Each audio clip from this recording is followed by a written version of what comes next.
Hello, and welcome to the Rising Voice English podcast. I am very happy you are here today. Let me ask you something.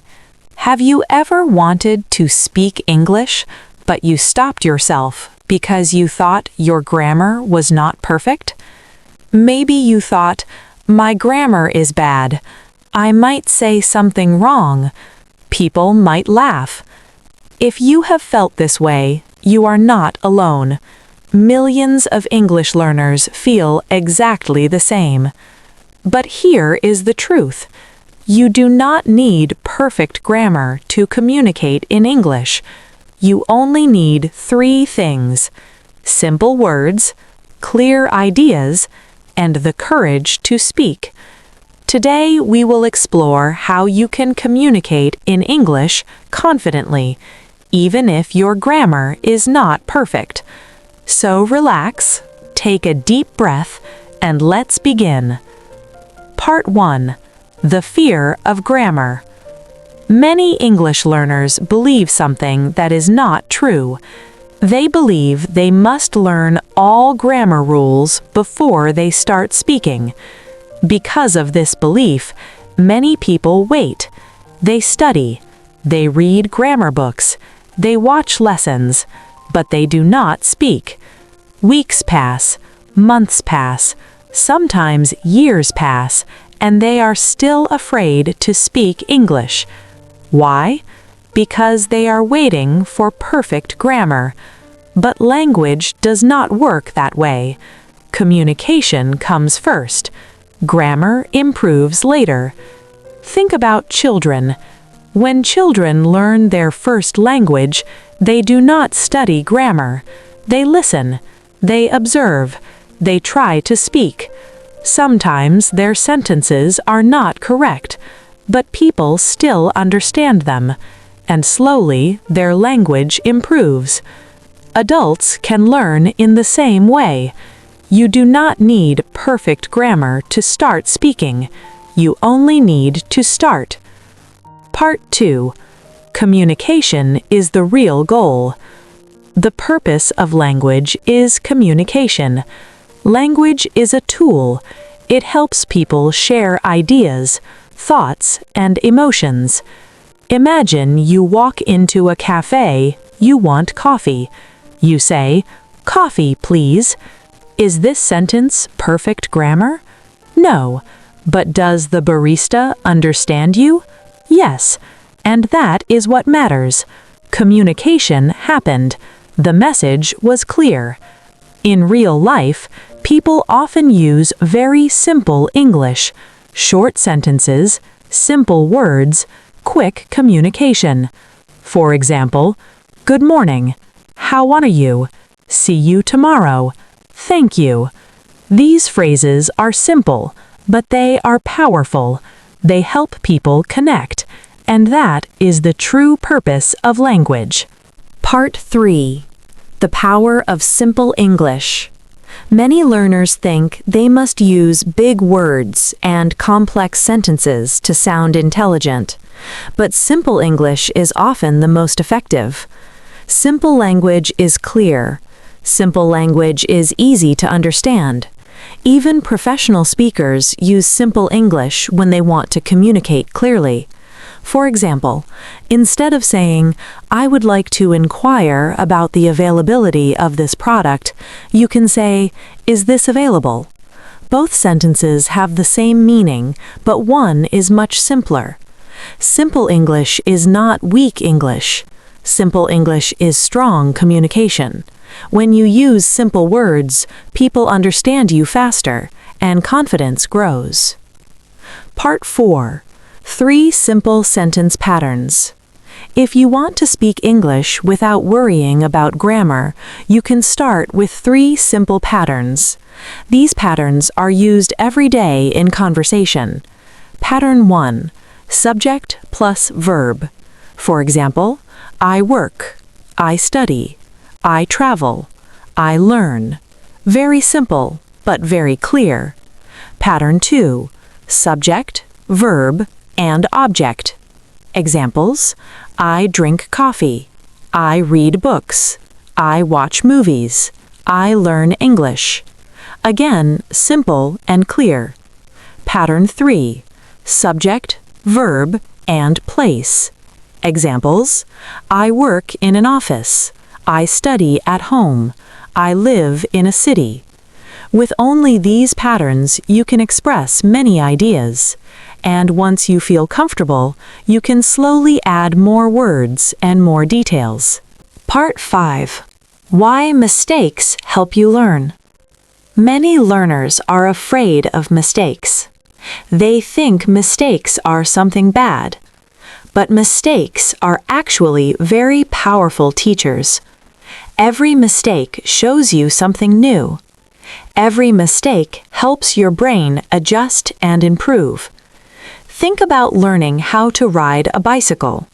At first, people lose balance. Sometimes they fall. But every attempt teaches the body how to balance better. Language learning works the same way. When you speak, your brain practices processing language. And every time you try, you improve a little more. So do not fear mistakes. Mistakes are signs that you are learning. Part 6. When you don't know a word. Sometimes you want to say something, but you cannot remember the exact English word. This happens to every learner. Even advanced speakers experience this moment. But there is a simple solution. Describe the idea. Instead of stopping because you forgot a word, explain the thing in another way.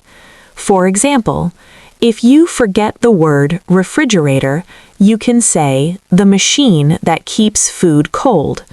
If you forget the word pharmacy, you can say the place where people buy medicine. This technique keeps the conversation moving, and most people will understand you easily. Communication is flexible. There are always many ways to express an idea. Part 7. Confidence comes from practice. Confidence is not something you suddenly receive. Confidence grows through practice. The more you speak English, the more comfortable you become. At first, speaking might feel strange. Your brain is learning something new. But with repetition, your mind becomes familiar with the language, and familiarity creates confidence. One powerful method is speaking to yourself. You can describe your day. You can talk about your plans. You can explain what you see around you. For example, I am drinking coffee. I am walking to work. I am reading a book. This simple exercise trains your brain to think in English, and over time, speaking becomes natural. Part 8. Listening improves speaking.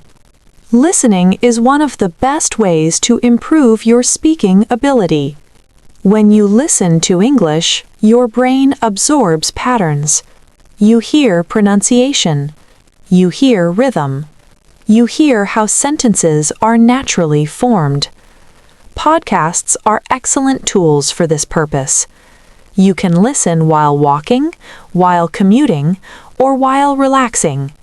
Even if you do not understand every word, your brain is still learning. Little by little, your listening improves. And when listening improves, speaking becomes easier. Part 9. Daily practice habits. Small daily habits can create powerful progress. Here are 4 simple habits. Habit 1. Speak English for 5 minutes every day. Describe your morning. Describe your plans. Describe something you see. Habit 2. Listen to English daily. Podcasts, videos, and audiobooks can help your ears become familiar with the language. Habit 3. Repeat sentences out loud. This builds pronunciation and muscle memory. Habit 4. Use English in real situations whenever possible. Order food, ask questions, start small conversations. Each small interaction builds confidence. Podcast 10. Patience in language learning. Learning a language takes time. Progress may feel slow, but every small step moves you forward. Consistency is more powerful than intensity. 10 minutes of practice every day is better than 1 hour once a month. Think of language learning like growing a tree. At first, you see only a seed. Then a small plant appears. Slowly, it grows stronger, and over time, it becomes a large tree. Your English will grow the same way. Closing message. Today, we explored an important idea. You do not need perfect grammar to communicate in English. You only need simple words, clear ideas, and the courage to speak. Communication comes first. Grammar improves naturally with time and practice. So the next time you want to speak English, do not wait for perfection. Speak, express your thoughts, share your ideas. Your voice matters. And every time you speak, your English becomes stronger. Podcast outro. Thank you for listening to the Rising Voice English podcast. If this episode helped you feel more confident about speaking English, please follow the podcast and share it with another learner. Every episode is designed to help your voice rise with English. Until next time, keep practicing, keep speaking, and keep rising.